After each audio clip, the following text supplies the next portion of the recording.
如果要来找小妹的话，来这个店，在 Starbucks 那边罢了。 Ini kita ada satu customer ni sambar sekali helmet dengan intercom. Tunjuk sikit kan intercom. Mana? Tengah pasang Nama siapa bos? KY tu dah. KY.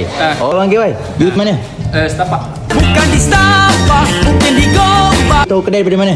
Online juga lah. Oh, hari ni you shopping apa ini hari? Ambil yang ni NSK ni lah. Dua lah. Siap intercom lah. Mana? Helmet. Sedap. Sedap. Selesa. Selesa. Akurat sangat. Tak suka lah akurat sangat.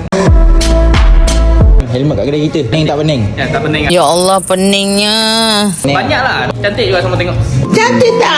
Bagi feedback sikit tak? Okey kat kedai kita ni. Kalau nak cari helmet datang sini lah. Banyak pilihan. Panggil orang-orang KL, orang Starbucks, you cakap version Chinese. 你好吗？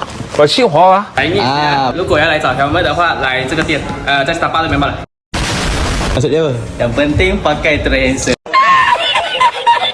Disebabkan you beli helmet dekat Toko Helmet KL ni, kita nak bagi you free gift. Sorry tangan kiri. Tangan kiri sangat-sangat cool. Hand sock seorang sepasang. Thank you bos beli dengan Toko Helmet KL. Korang mana nak cari helmet yang macam bos ni cari, boleh je terus walk in dekat showroom kita Toko Helmet KL, Jalan Genting Kelang Setapak, Kuala Lumpur. Apa pun yang penting, pakai terus.